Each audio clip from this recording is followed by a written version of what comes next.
Assalamualaikum warahmatullahi wabarakatuh. Chemistry weekend. Chemistry is easy and fun.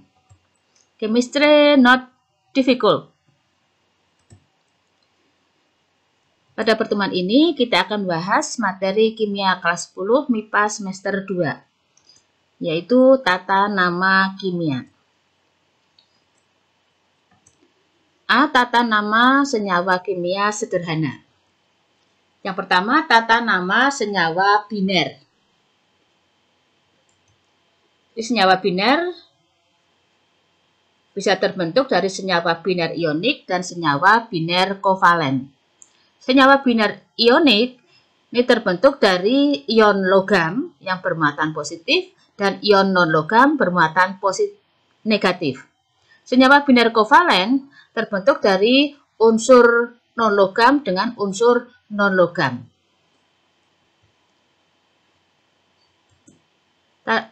Sekarang kita bahas tata nama senyawa biner ionik, yaitu nama kationnya, kation logam, kemudian nama anion non-logam, dan berakhiran ida.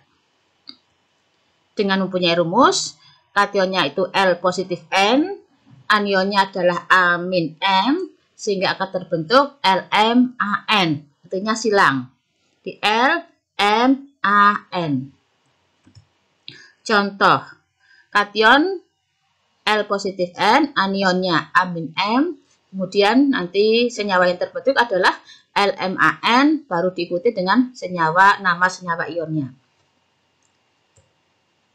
Contohnya di sini K positif. Perlu diingat, kenapa K positif? K adalah golongan 1A. Golongan 1A seperti unsur Li, Na, K, Rb, Cs, Fr mempunyai bilangan oksidasi hanya punya satu, yaitu positif 1. Sehingga muatannya juga positif 1. Jadi kalau kita jumpai semua unsur golongan 1A, ini selalu semuanya positif 1. Anionnya adalah Cl-, yang negatifnya. Cl golongan 7A untuk menjadi 8 sehingga dia -1. Senyawa yang terbentuk L, L-nya positif 1. Ini silang K1 salnya -1, L1 sehingga semuanya 1 sehingga menjadi rumusnya KCl. Nama senyawa ionnya, kationnya logamnya adalah K, kalium, anionnya Cl, kalium klor. Nah, diberi akhiran ida, kalium klorida. Ca positif 2. Nah, kita tahu Ca adalah golongan 2A.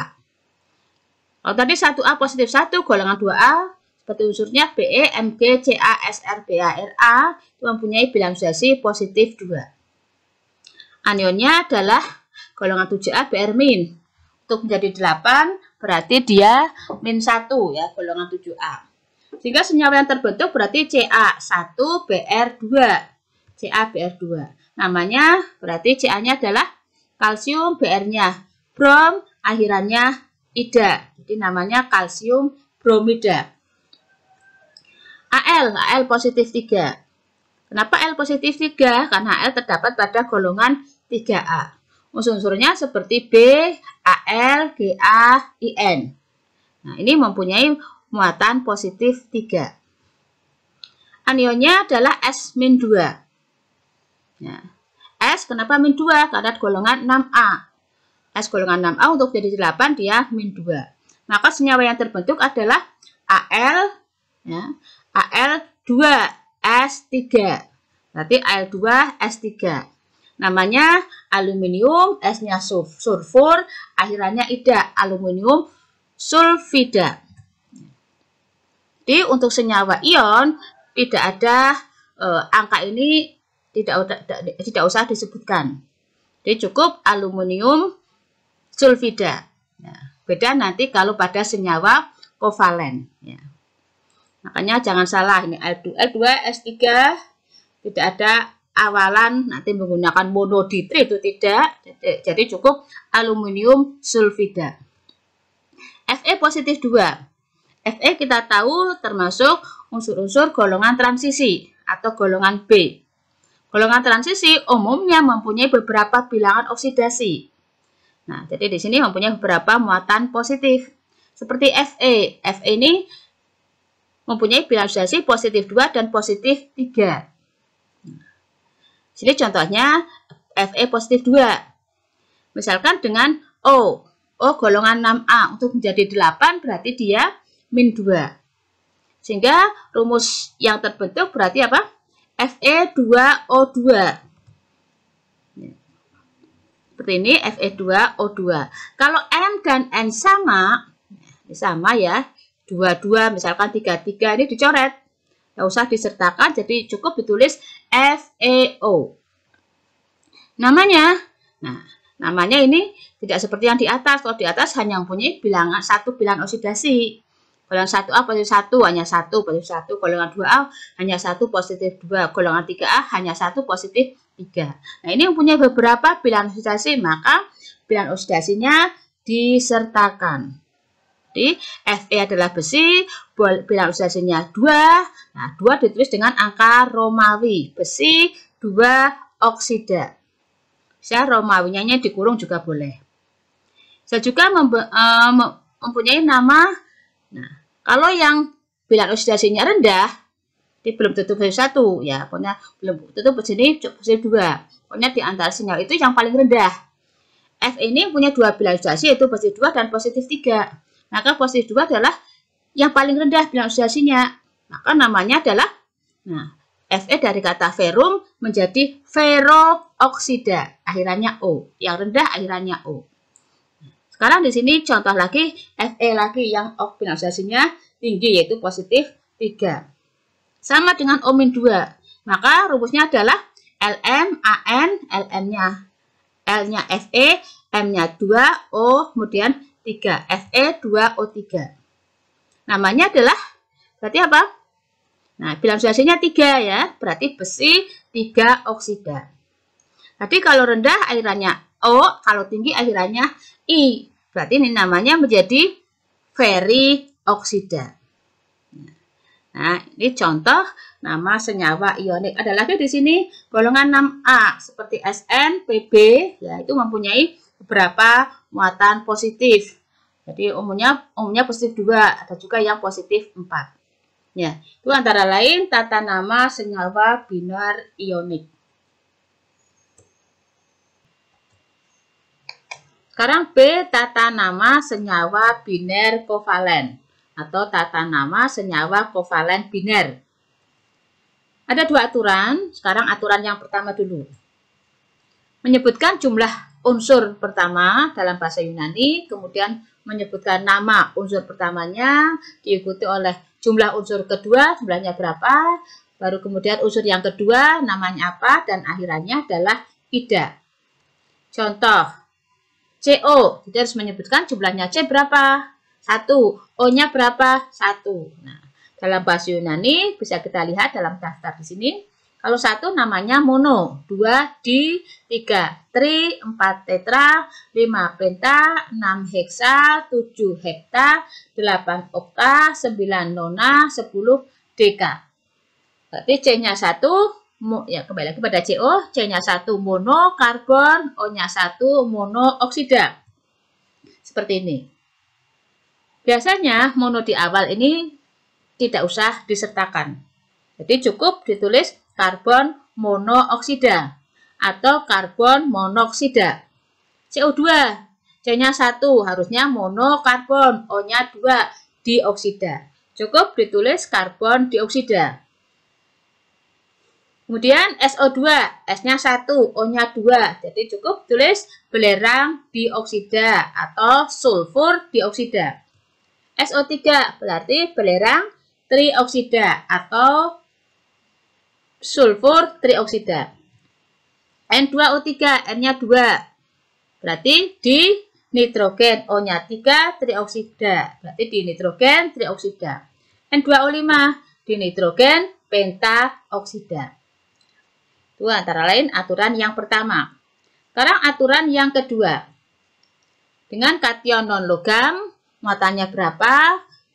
Kemudian anion non logam, dan akhirannya adalah ida. Contohnya misalkan P2O5. Kita cari dulu muatan P berapa, ya, harus cari muatannya. Muatannya kita uraikan, ya, P-nya jumlahnya 2, O-nya 5. O bilangsasinya min 2. 2P sama dengan 2P plus min 10 sama dengan 0 atau 2P sama dengan 0. Berarti P sama dengan 5. Maka namanya adalah fosfor 5 oksida. Cl2O7 berarti kita cari bilangsasinya 2Cl plus 7O sama dengan 0. 2Cl bukan min 2, 7 kali min 2, jadi 2Cl 14 sama dengan 0, atau 2Cl sama dengan 14, berarti Cl-nya adalah positif 7, berarti namanya fosfor 7 oksida, 7-nya dengan angka Romawi huruf besar. PCl3, P-nya 1, Cl-nya 3, Cl-1, berarti P sama dengan positif 3, namanya fosfor triklorida, fosfor 3 klorida, maaf. Nah, tapi juga boleh menyebutkan dari contoh ini, bisa juga menyebutkan dengan aturan yang pertama tadi, ya. Jadi PCl3 bisa juga selain fosfor 3 klorida bisa juga menyebutkan fosfor triklorida. P2O5 juga menyebutkan difosfor beta oksida, Cl2O7 bisa juga diberi nama dikloro heptaoksida. Yaitu antara lain tata nama senyawa kovalen biner. Sekarang C, tata nama senyawa poliatom. Poliatom atau ion poliatom ini terdiri dari beberapa atom, beberapa unsur. Maka bukan biner, nanti tersusun dari beberapa atom.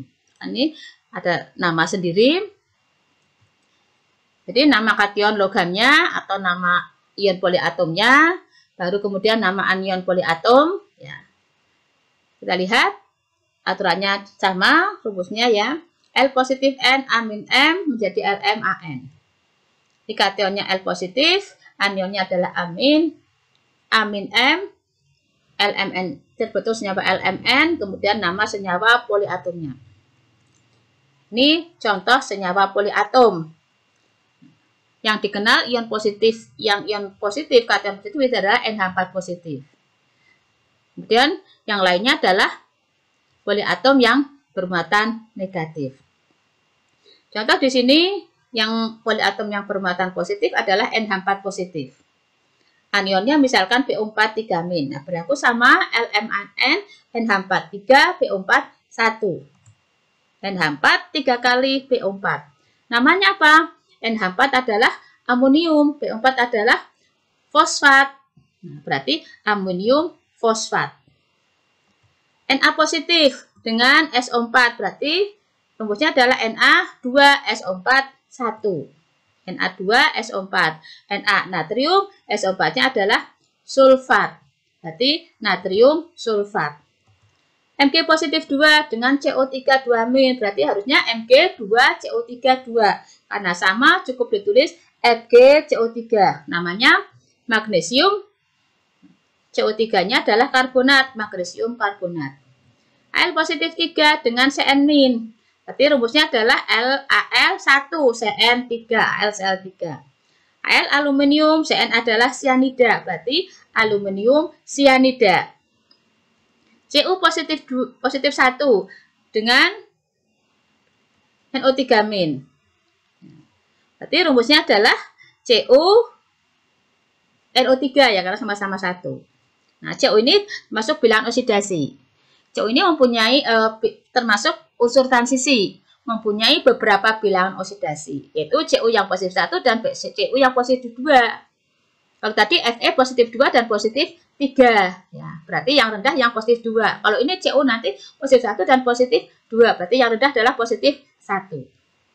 Karena ini transisi, berarti bilangan oksidasinya disertakan. Cu bilangan oksidasinya 1, berarti namanya Cu adalah tembaga. Nah, satunya ditulis tembaga 1 nitrat. Atau nama lainnya, karena yang rendah nanti 1, ya, berarti namanya adalah kupronitrat. Sekarang contohnya lagi yang positif 2. Dengan NO3-, berarti rumusnya adalah CONO3 2 kali.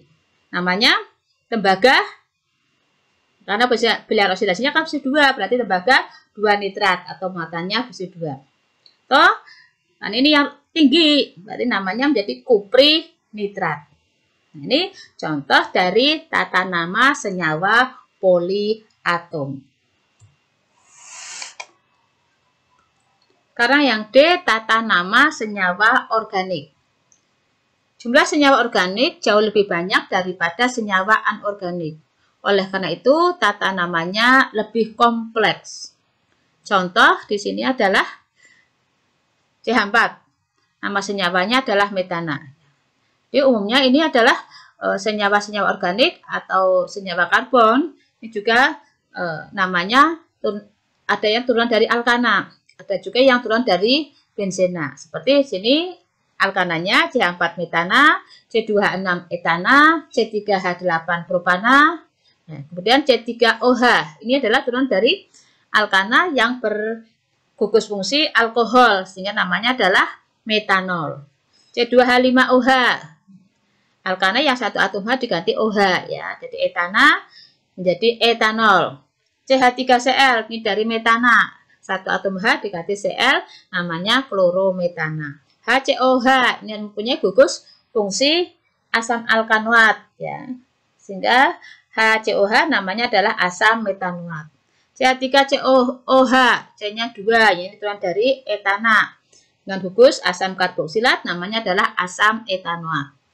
C6H5OH ini adalah turunan dari benzena. Benzena mempunyai C6H6. Satu atom H diganti OH sehingga C6H5OH namanya hidroksi benzena. Demikian juga C6H5NO2 namanya adalah nitrobenzena dan masih banyak lagi. Karena jumlahnya lebih banyak daripada senyawa anorganik. Tidak namanya tidak seperti aturan seperti nomor ABC itu tidak. Karena namanya lebih kompleks karena jumlahnya lebih banyak. Nah, itu antara lain tata nama yang sudah kita kenal ya. Tata nama senyawa biner bisa bentuk ion dan bisa kovalen dan senyawa poliatom yang punya beberapa unsur atau atom dan yang keempat ini adalah tata nama senyawa organik. Untuk pemantapan kalian belajar, maka kerjakan soal-soal di bawah ini. Nomor 1, sebutkan nama dari senyawa-senyawa berikut. Nah, kalian analisis dulu, jangan asal kita tulis. Nah, MgS, MgS ini termasuk senyawa ion atau senyawa kovalen. Dianalisis dulu. Mg golongan 2A logam, S non logam. Berarti ikatannya ion. Mg hanya punya bionisasi, jadi nanti tidak usah pakai angka Romawi. NH4OH, NH4 adalah senyawa poliatom. Dilihat aturan senyawa poliatom. P2O3, P non logam, O non logam. Berarti ini senyawa kovalen. Ada 2 aturan pada senyawa kovalen biner dan yang pakai muatan ya. C2O3, Cr-nya logam. Nah, O-nya non logam. Nah, Cr berasal dari unsur golongan transisi. Nah, aturannya dengan menggunakan bilangan oksidasi dan seterusnya jadi dianalisis dulu. Yang nomor 2, tuliskan rumus kimia dari senyawa-senyawa berikut. Jadi yang diketahui nama, tulis rumus kimianya. Sama dianalisis silikon. Silikon adalah metaloid. Fluor adalah non logam. Nah, aturannya ini sama seperti non logam dengan non logam. Berarti katanya kovalen. Ada nama aturan sendiri pada tata nama kovalen. Kobal, kobal adalah transisi. Nah, ini ada 3. Coba nanti pakai rumus LMAN dan seterusnya. Jika kalian kurang jelas, dibaca-baca lagi literasi yang lain. Saya kira cukup. Ya, tidak ada yang sukar kalau kalian sungguh-sungguh. Chemistry weekend. Chemistry is easy and fun. Chemistry not difficult. Tidak ada yang sukar. Kalau kalian sungguh-sungguh. Semangat. Ya. Saya kira cukup pertemuan kita kali ini. Jangan lupa subscribe. Wassalamualaikum warahmatullahi wabarakatuh.